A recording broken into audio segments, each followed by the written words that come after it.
issues building out of the back and maintaining possession, and you did make a halftime substitution in midfield. But how much of that was your players' performance? How much of that was their tactics? As you go back and look at it later and not worry so much about the result, Uh-huh. why did Well, it play out the way it did? I don't think you can dismiss the game state, right? So when you go up 1-0, it's going to, the team's at home, they're going to push more. It goes 2-0, they're going to push more. And so they're going to give you the ball over the top, right? They're going to compress the midfield, and they're going to make it difficult. And then you have a 2-0 lead, and so you don't really want to risk the playing. And so having said that, a big part of our recap today was finding moments to control the game again. So in the second half in particular, there was a lot of moments where our pivots got on top of the ball, and what they were giving us was that ball in behind. Now, it's a cat and mouse game where you go in behind, you really can solidify the third goal, fourth goal. However, if you don't execute in that moment, now you're in a transition moment, and now you're not controlling the game, and now you're giving the opponents a lot of the ball. So it's really, game management for me has been a feature of what we've been talking about since the beginning of preseason. I think for the most part, the guys are handling it well. It's just now managing the game with the lead is always the most difficult, and it takes the most experience, because when you see a guy 1v1 and Gozo up against the back line, you want to play it. But if you've been defending for 3 or 4 minutes, it's probably not the best decision, even though it looks like the best decision. And so that's a big part of the game. But again, I think what I'll always say about games, especially when we win, is every decision we made in that game lended itself to that result. So we will change nothing about that game. We'll continue to evolve in the moments that can affect future results, but change nothing about any winning result. The flip side is opponents might look at that film and change everything and decide no high lines. They've only scored one time, when they walk the ball up and they're in the attacking third. 4 of the 5 goals are in transition. So guys, let's sit, especially because you're at home. Austin's going to be on the road.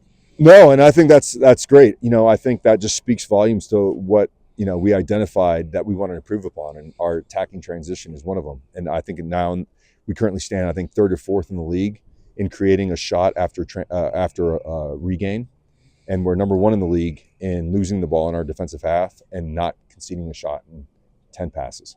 So that is one area of the game we focused on and that we're really good at, and that makes me happier than it makes me really happy. The flip side of that is teams might sit back, and I don't think we've been able to see the qualities of our players in that phase because we've had so much success in getting in behind and being more vertical. But guys, we got Diego coming back. Morgan Gilavogi, for me, is going to be one of the most influential attacking players in MLS. Obviously Aiden can operate in tight spaces, and so can Sergi. So we haven't been in that moment, but I feel really comfortable with the players that we have to be able to exploit defenses that sit in low block as well. Morgan seemed to drop really deep. Granted, all kinds of tactics and all that. Is he a little bit of a Swiss Army knife? Are we going to see him all over the place depending on the game and the score? I think that's what makes him really, really unique. One of the things that we wanted to exploit against a 4-1-4-1 defensive shape was that there's going to be sides on either side of the deep line pivot, and so Aiden and Morgan had the free reign of dropping deeper to create the +1. And again, he's super comfortable in the build, super comfortable in the wide area stretching, super comfortable at the top of the box making decisions. He's just an all-around player, and I think his level of soccer knowledge, along with his technical ability, will have the ability to unlock defenses a lot differently than we did in years past. How quickly can you bring Diego Luna and Victor Olatunji back as you try to protect calves and hamstrings for guys who haven't been running a lot? Yeah, again, I think we have a really good performance staff, and we'll bring them in a way that won't compromise anything moving forward. Obviously this is a really important year for both Diego and Victor, and so I think given that the guys that have stepped in there have done a good job, there's we can bring them along at a pace that is commensurate with their level of healing, and so we'll be really cautious with their integration back into the group. Is there anything you could tell us to calm down the high expectations for Aiden Hezarkhani? It's just goals and wins with that guy. I'd say let's not talk about it and let him do his thing. That's really not why we have press conferences, but sure.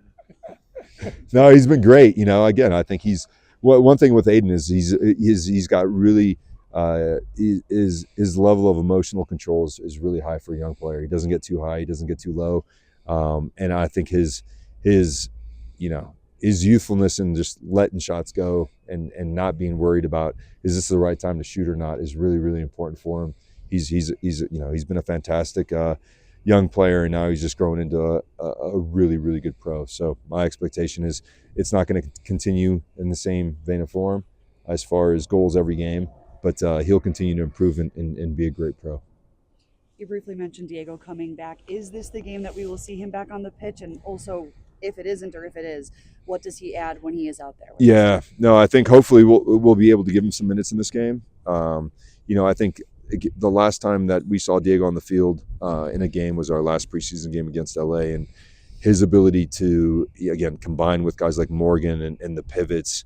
And he was playing on the left side, so Juan Sanabria as well. Just a really good high-level soccer understanding.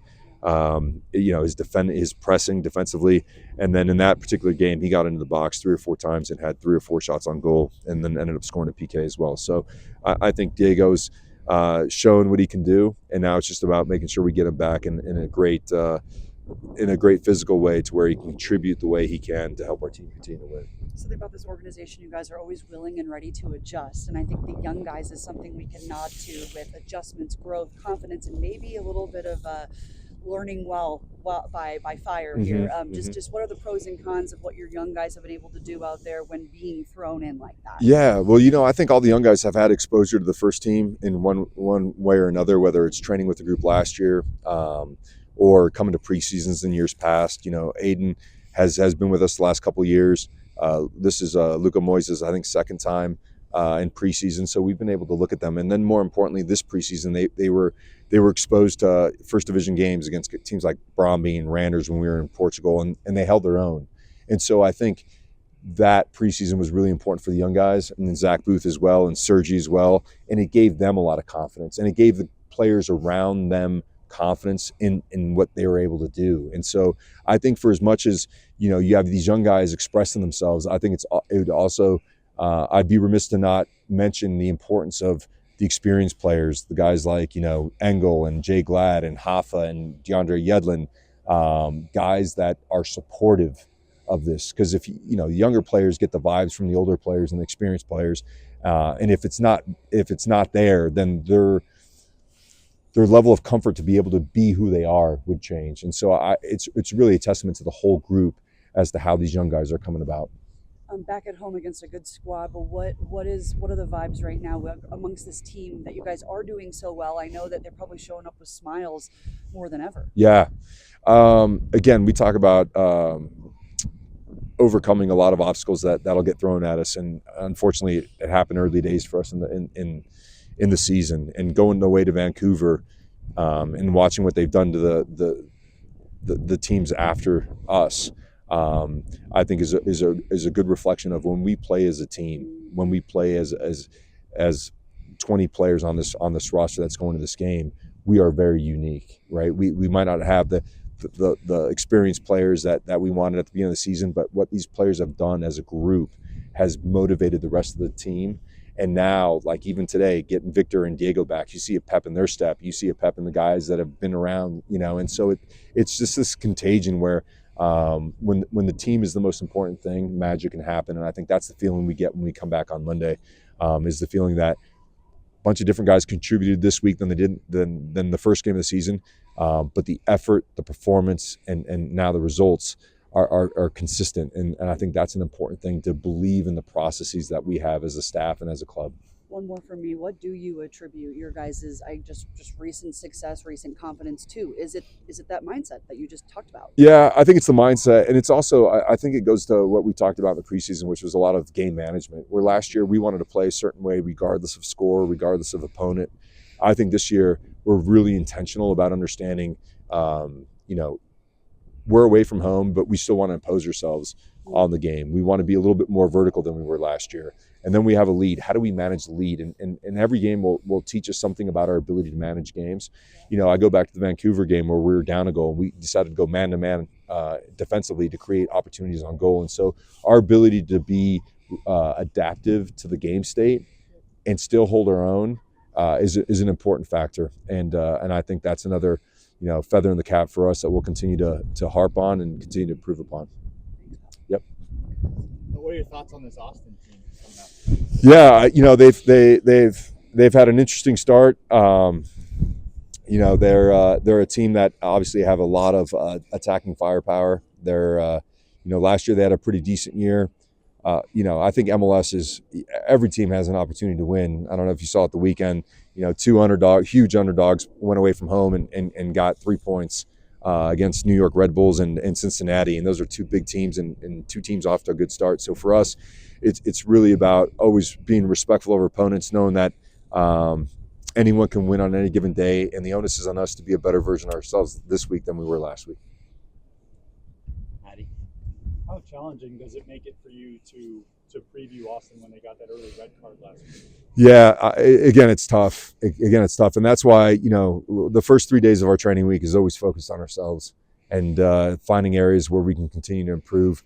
The last bit is really about our opponents and the threats they pose, and so we'll get going on those guys probably tomorrow afternoon, if not Thursday. But like you said, Maddie, it's always tough when there's red cards. It's tough when their home performances are different than their away performances in their shape and their tactics. So again, that's why it's really important for us to really understand who we are, and regardless of the shape that we play against, that we have the tools and the know-how as to how to exploit these teams.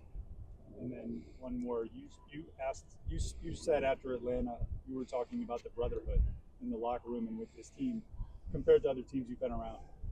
How is that gonna affect the fun challenge you're about to have, where all these players are starting to come back injured? You've had all these young guys who have been stepping in and dominating. When you're managing who's getting minutes and who's not. Yeah, I think if you put the team first, those are always tough conversations to have with those players. But I think the most important thing for me is to make sure that everyone feels valued in the role that they're participating in, right? So there's some guys that don't make the 20, but their contributions on Monday through Friday are so necessary to prepare the group for the weekend. And so what I always want is a feeling that everyone has their fingerprint on a result that is positive, right? And it's not just on game day. And so I think the most important thing is to express to the players, who's ever playing has a huge responsibility for the group. Those that are coming into games also have a huge responsibility to close out the game, whether we need a goal or we need to protect a lead. And so I think the most important thing is that we're transparent, communication is really clear, and that we always put the team first. Thanks, Pablo. Yep. with Luka Moisa coming in and being 17 years old and looking like just a MLS caliber midfielder, what do you attribute his ability to really step into that role at such a young age? Well, I think there's a lot of factors that go into it. I think he had a really good season with Monarchs last year that gave him confidence. And, I think for me, the pivotal moment was after the Brøndby game. And I went, I pulled him aside and said, "Bud, you were fantastic." And he goes, "To be honest, Pablo, they're not as good as I thought they were going to be." And so when you have a young guy that starts thinking like this and believing like this, it's the moment where I think he feels he belongs. And so I think, with all these young players, they come out of the gates really sharp and everything's, but what ends up happening is with a lot of expectations, not just from us, but really from the fans and the media, and they think that the trajectory is going to be a straight, it's going to be like a rocket ship. That's where you start to second guess yourself, And so I think the important thing with these young guys is to bring them along in a way where they continue to get opportunities, continue to prove themselves, but also protect them from these expectations that might be a bit unrealistic given that they're just now cutting their teeth. And continuing with the midfield, how likely are we to see Stein Spearings getting minutes in this coming up? Yeah, the idea was for him to get minutes in the last game, and I wanted to give him, we came to an idea that 10 to 15 minutes he felt comfortable with from a physical load. I just didn't think that game was one that was going to be productive for him to feel really comfortable. So hopefully this weekend we can get him minutes. We're actually also, with Victor coming back, Luna coming back, and some guys that haven't been playing games, maybe looking for the game on Sunday with the Monarchs to give those guys ample minutes so that we can get the group as close to whole as possible moving forward. But hopefully this weekend, Stein will hopefully get some minutes. Thank you. Yep. There you go. Good. Jeez, Awesome, team. thanks. Yeah, absolutely.